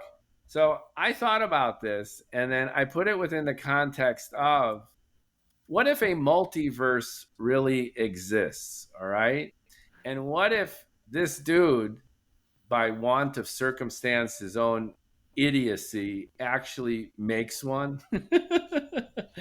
and and what if we're given access as humans not to just the wealth of this country, but the infinite bounty of literally endlessly uncountable experience and luxury, right? What right. then? Take things to their logical conclusion. And I had fun with that. And I think that it's a neat kind of mirror for our Mm. shitty American culture Oh and yeah, our and sense of horrific entitlement. horrific indeed. And personally, I think though, I'm kind of in Steven Pinker's club with the optimism, as I've mentioned before. And when you look at Star Trek, both the original and Next Generation, look at our lifetime now. They predicted a lot of stuff back then. iPads, video chat. Um, what else? William Shatner really did go into space. Yeah, Uh, he got all depressed too because he he saw how did. vulnerable we are. Like a little blue And, ball, the oh yeah. cold universe doesn't give a shit. He like looked out the capsule. Below him was, the surface of the planet, and In beyond A, was in everything else. Geordie LaForge invented a AI version of Dr. Leah Brahms and thought, that she would be his dream girl. And then he meets Right. the real Leah Brahms. And it turns out not only is she married, she's nothing like the AI version he created. And so that kind of predicted the AI girlfriends we have now. It's kind of crazy. So Star Trek, I feel, and other science fiction. I mean, Jurassic Park, Michael Crichton wrote the book in 1990 and predicted cloning 7 years before they cloned Dolly. Yeah, and All, and he didn't even imagine that something like CRISPR would even be possible. Down no, to the new down we have control down to the individual nucleoside pair. we You do. can And in do his that. book, they were only able to get to like a certain level to do the splicing, but and also the computer systems. This was before the World Wide Web. And he was predicting backdoors and trapdoors. William Gibson, Neuromancer. Have you read Neuromancer? I have not. I highly recommend it. This guy predicted genetics, the internet, virtual reality, augmented reality, artificial intelligence, the whole nine yards. 1981, 82. And it's delightfully anachronistic too. So the case, the protagonist is walking down a city street, and the mainframe computer, spoiler alert, named Wintermute, who is this advanced AGI bad guy, he wants to contact Case. So as Case is walking down the street, there's a row of payphones, old school payphones with the cord Yes. and the quarter that you put in. And the phones start ringing in sequence as he walks by each of them. So very cinematic, very poetic, but very anachronistic. He predicted AGI and genetic engineering and fucking internet and virtual reality, and he didn't predict smartphones. Yeah, that definitely is something. I mean, and If they make the movie, by the way, and thank goodness they haven't really made a movie on Neuromancer because it's such a perfect fucking book.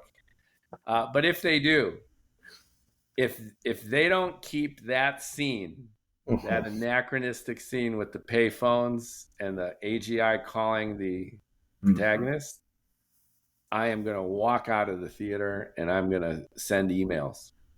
That doesn't work, but it's a good try.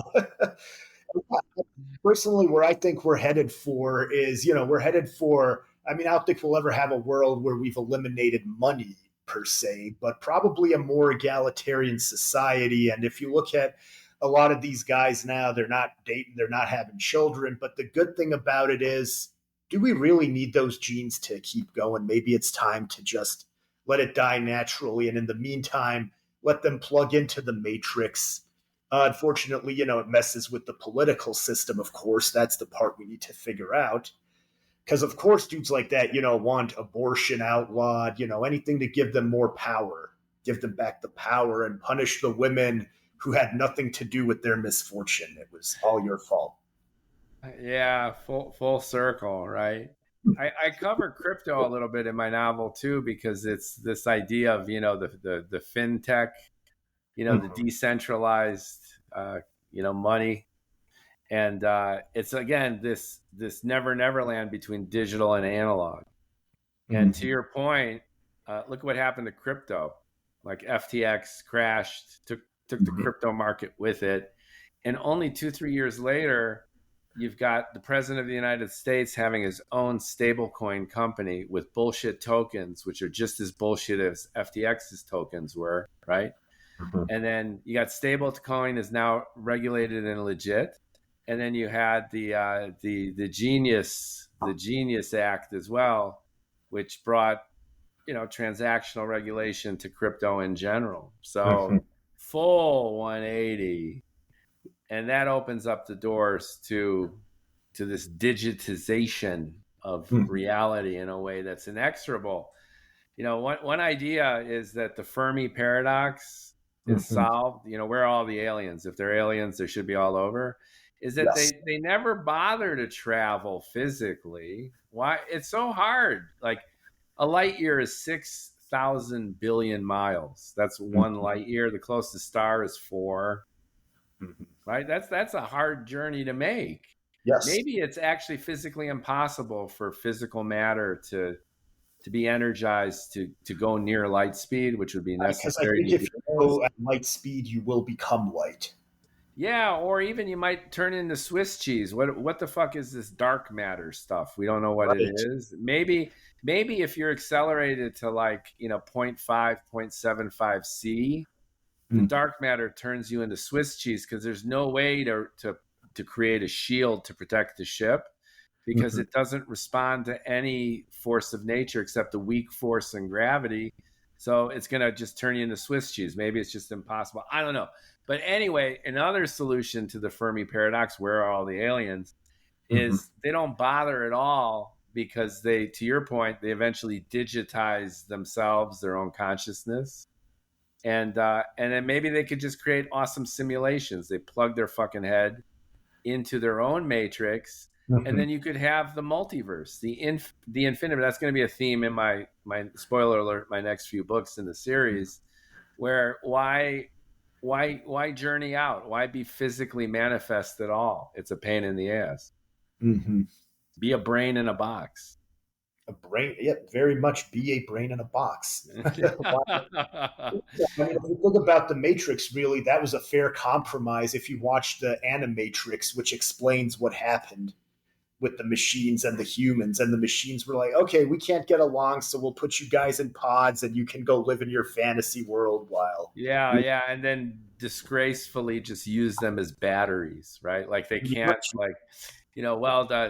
the pollution has led to no sun, so we just need humans to be batteries. That's probably the most inefficient way an artificial intelligence could generate power. But it's deeply insulting. AI 2027, that it's, go look it up online. It's a bunch of artificial intelligence experts with a very creative writer got together to predict the evolution and takeover of AI. And they have 2 scenarios. One, it gets controlled, and the other one, it goes completely out of control. But there's a very entertaining vignette in the nightmare scenario where the machines, they create robot humans, and these robot humans populate offices and do shit to kind of mimic their creators and in a sense tease and scoff at them. It's almost like this living museum of their own creators is being Wow. emulated in reverse. You know how we're creating digital simulations of our lives? The machines create physical manifestations of our lives using robots as a perverse inversion to Mhm. entertain themselves. That's my favorite doomsday scenario. That would be kind of threatening, and robotics, especially. If in some ways it's more advanced than Terminator now, because what's more effective, a drone you can't see or a muscle-bound dude in a heavy Austrian accent trying to pretend he's just a regular guy? Who knows? I think we just need to enjoy ourselves until we drop, you know? Very much so, yeah, because there's only so much time you have on the planet, and Yeah, yeah. And my last reference to the book, I promise, probably because we're almost at time at our 2 hour moment wow, here. I yes. have a civil war that's raging in the multiverse, and it's between these two factions. You have the many and the one. Mhm. Now, the many in concept, they believe that because the multiverse is real and that everything possible in a sense manifests itself in the totality of reality, right? And there's an Right. infinite number of universes and every possibility plays itself out. So this podcast, this conversation is endlessly repeated with infinite variation in the multiverse. And in some of them, you're wearing a red shirt instead of a beige one, and I Mhm. might be in a different color shirt. I might have hair, blah blah blah. Right. I might So be bald. the many acknowledging that the multiverse exists in this capacity. They're reckless, they're feckle, they're hedonistic, and they don't really give a shit about their own lives because they know that they're infinitely repeated. So they're fearless and at the same time selfish and hedonistic and indulgent. And what does human value have and what does human decision making really mean when every iteration plays itself out in reality? That because that's kind of like their underlying motif. And then you have the one. And the one also acknowledge that the infinite, uncountable multiverse exists. But this moment that we're sharing right now, this instant, is nonetheless unique. And Yeah. when we die, we're dead. Mhm. And there's no connection between us two here in this universe on this podcast and the infinite variations of us in every possibility in other universes, because that's out there. We're here. When we're dead, we're dead. That's it. And we need to make the very most of our existence right now. And with that, that predicates a whole system of ethics, morality, value, and decision making. And they're at odds with each other. So, is there an answer to this? I think they both could be true, maybe at the same time. But the spirit of each would be like, let's enjoy ourselves. Let's stop fucking complaining about women who are more successful than we are. Mhm. And enjoy, right? I mean, what the fuck? Stop complaining about the immigrant who's more successful than you are too. Yes. I mean, seriously, what happened to just not even the golden rule, dude? This is I just want to cap it with this frustration. You know how Yeah. you got the 10 commandments and the Jews got like 613 rules or something to match with every bone in the human body and all these religions have all these systems so we all behave, right? Yes. And they can all be reduced to the golden rule, treat others as you want to be treated yourself. Exactly. Yay. But even deeper than that and more obvious than that is just stop making excuses for yourself, right? Just Exactly. you're a creature of volition. You can talk, you can walk, you can learn things, you can adapt. You fucked up, try something else. That's kind of how I learned through trial and error, because I had a lot of issues, especially with in high school in my IEP program. Um, yeah, they didn't really know how to take care of us back then. shows, it all shows. And, to kind of sort of wind it down, where I saw this happening in the sense of now when you've got that idea of a real America versus a smart America. Real America, they would say, is like, people who do blue collar jobs, serve in the military, whatnot. That, people like Tucker Carlson, who grew up really rich, try to convince you they're a part of, or, the president who grew up rich as well. And it kind of went. JD Vance, who didn't and now acts like he did. Yes. He's the mirror image of these guys. He right? really is. And it even went back to, I remember in high school, at my school, we didn't really have too many vocational programs except auto shop, which was pretty much all guys in there. And I remember there were two teachers. One was Mr. Garner, who's pretty liberal. And the other was Mr. Richmond, who's more to the right. And Mr. Richmond, he was like, you look at him, you'd say that's an all-American guy. He's bald, has a beard, looks kind of rusty, has an NRA sweater in a high school. And you would say, hey, he's real America. And it's like, no, he's smart America, because he gets paid 6 figures to teach 4 classes, and he gets to spend the entire summer on vacation, and he gets benefits. I mean, usually I would see him and Mr. Garner and the other teachers in that department, shooting the breeze. And if one of them wasn't available, he was mostly shooting the breeze. But people are convinced, by his appearance now, that's real America. No, that's smart America, because he's smart enough to make more money doing less work. Yeah, and quality of life, right? Exactly. And maybe even you don't need to even make that much money. Just make enough money to get by. Your standard of living always adjusts to your income. So make $1 million, you're going to live like a millionaire, and you're still going to feel like you're not making enough. And then if you're scraping by, you could scrape by. But the bigger picture is, to your point, just quit your bitching. Exactly. Drop your linen and. The irony of it all is you've got guys who he inspired to be a mechanic, who in the middle of July are working in a hot garage, and at the same time he's at a lake in Wisconsin fishing with his kids.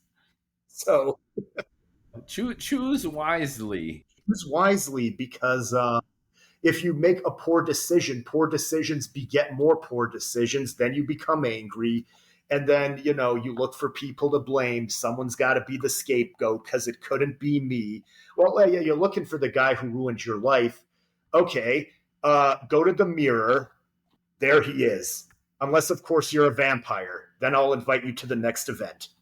That's right. And then I guess that's a good way to close, which is have a good time, right? So I think you demonstrate really the benefits of not pitting yourself and closing up, which is be open, try different stuff. If you're into chicks, meet chicks. If you're into whatever, meet whomever, and just keep moving, right? Keep having a good time. Yeah. Keep on moving, because, every day above ground is a good day. And I think that's a great way to end it. So yeah. For now, at least, thanks so much for making time. You are in the great city of Chicago, my hometown. So you're an hour or two ahead of me, and I appreciate you making time late this evening. And to be continued. Indeed. And thanks so much for joining, and thanks so much for listening. If you made it this far with Ivor and Mookie on the Bald and Bloviating podcast, like, comment, and share. There's a little link at the bottom. You can leave us a message. We're happy to get back to you.